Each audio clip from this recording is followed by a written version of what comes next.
नमस्कार मंडळी. आज आपण मोडी लिपीमध्ये बाराखड्या कशा लिहायच्या ते पाहतोय. सगळ्यात प्रथम आपण बघतोय की मो कसा लिहायचा. मोडीचा मो हा साधारणपणे असाच आहे. हा आहे मो.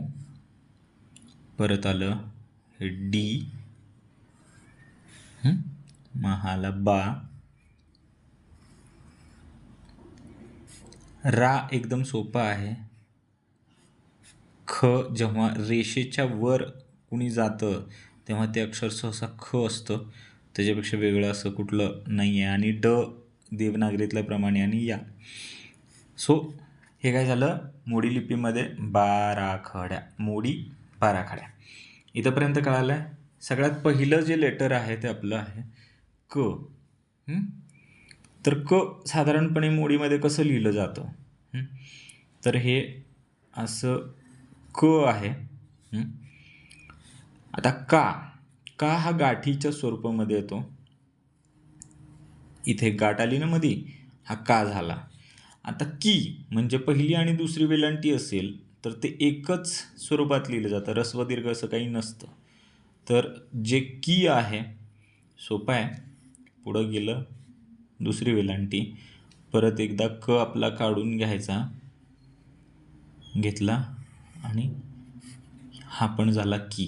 म्हणजे हे पहिली आणि दुसरी वेलांटीतले की एकच आहे. तसं उकारातही आहे. उकारासाठी 3 हे चिन्ह वापरलं जातं. परत तर आता हाच उकार आहे दोन्ही वेळेस. जसं आपण शिकलोय की मोडीमध्ये पहिला आणि दुसरा उकार असं काही नसतं, दोन्ही एकच असतं, ऱ्हस्व दीर्घ असं नसतंच काही. ठीक आहे, इथंपर्यंत आलं. हा आपला क आहे. का, की, की, कू, कू. इथंपर्यंत आलं कू कू. आता के कसं लिहिणार आपण. के के हा झाला के. आता हा जो क होता ह्याच्याच वरती रेष मारली की ते के होणार, बरोबर. के झालं. आता आपल्याला लिहायचं आहे को. तर तो को कसा असणार आहे बरं सांगा आता कोणी. तर के जे असेल ते पाहिली आपण. आता को पाहतोय त्याच्याऐवजी आपण कौ सॉरी हा कौ असेल. त्याच्यानंतर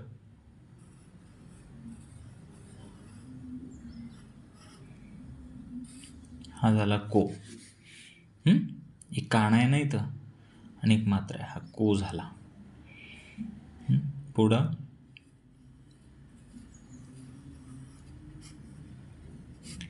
कै, कम.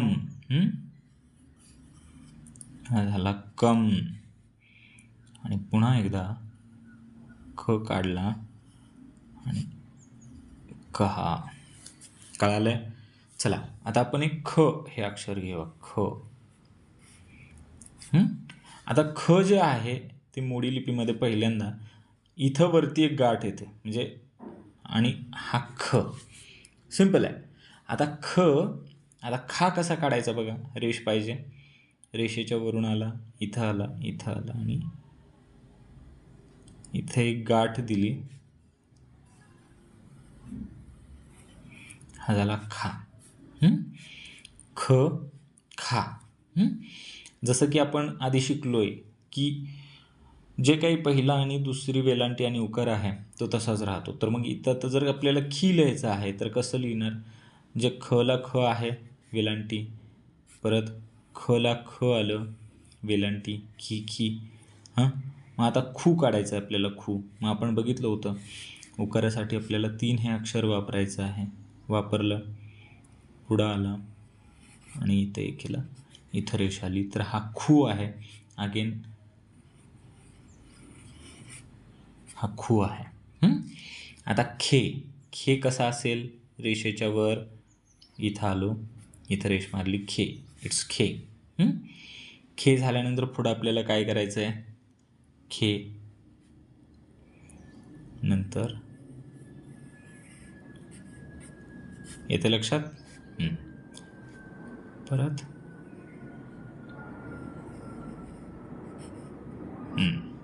खऊ.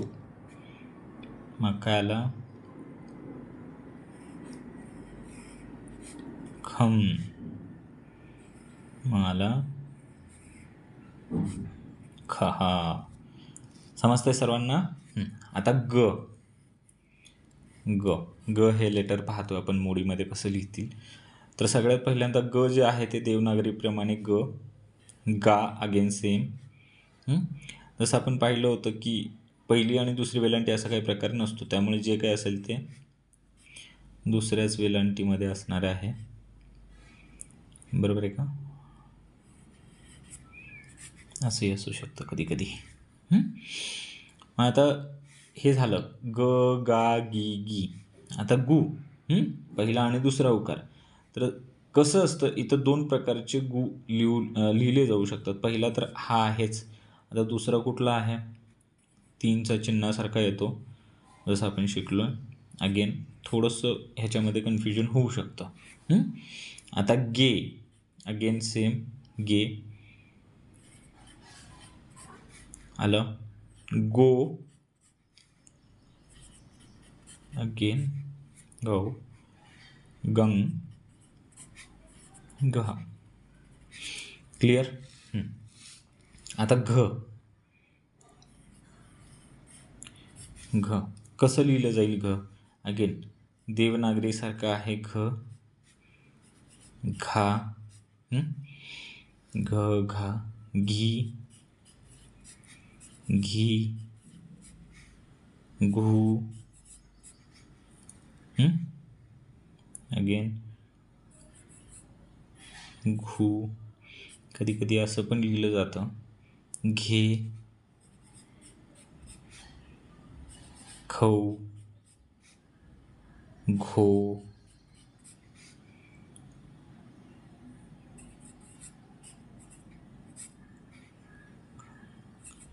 आणि घा. कळालं इथंपर्यंत? आता क क ग घ ड. जे ड आहे हे सुद्धा अगदी आपल्या मराठीमध्ये आपण जसं लिहितो तशाच पद्धतीनं आहे. ड परत सेम ड डा, डी दुसरीच वेलांटी, डी दुसरीच वेलांटी, डू उकार आहे. इथं तीनचा सहसा वापर झालेला दिसून येत नाही मोडी लिपीमध्ये. अगेन डू, डे, डो,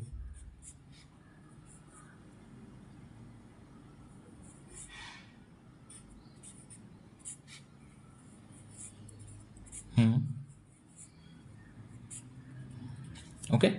हा झाला ड. थोडंसं चॅलेंजिंग आहे ते च. च कसं आहे बघा. च आपण जसं उकारामध्ये तीनचा वापर केला जात होता ना, क्लिअर तीन, बस हे झालं च. थोडंसं चा जो आहे तो कसा आहे? चा. ओम सारखं दिसू शकतो तुम्हाला. ची, हा च तर काढायचाच आहे, आणि च काढल्याच्या नंतर जी वेलांटी आहे हा ची आहे. अगेन सेम ची असंही असू शकतो. ची, चू, चू उकार आहे. थोडंसं कन्फ्युजन, पहिलंच इथं तीन सारखा आकार आहे, परत इथं तीन काढायचं आहे. तर अशा पद्धतीने एक हा चूचा कन्फ्युजिंग वर्ड होऊ शकतो. आता चे कसा असेल? पहिला आपला जो च आहे तर तसा काढला आपण तीन सारखा दिसणार, तर ते हे झालं चे. अगेन तीन सारखंच दिसणारं ते लेटर आहे थोडंसं. आता चो कसा असेल? चो तर इथं आपण पाहिलं वरती चाच्या वरती एक मात्रा द्यायची आपल्याला. हा झाला चो. चौ, चौ कसं असेल? चौ. चम अनुस्वार, चहा. तर बघितली आज आपण मोडी लिपीमध्ये बाराखडी कशी असते. मोडी बाराखडी. क लेटर आपण पाहिलेलं आहे. हा आहे क, का, की, कू, कू, के, कौ, को, कम, कम, कहा. तसंच आपण ख हे लेटरसुद्धा पाहिले आत्ताच. ग जे की देवनागरीप्रमाणे आहे, थोडंसं उकारामध्ये प्रॉब्लेम येतो आहे. घ ही पण आपण बाराखडी पूर्ण पाहिलेली आहे. ड अगदीच पूर्णपणे आपल्या देवनागरीप्रमाणे आहे. च थोडंसं चॅलेंजिंग आहे. तुम्हाला जर पुढं अजून अशी बाराखडी शिकायची असेल तर व्हिडिओला लाईक करा, कमेंट करा. आपण अजून व्हिडिओ घेऊन येतो आहे. धन्यवाद.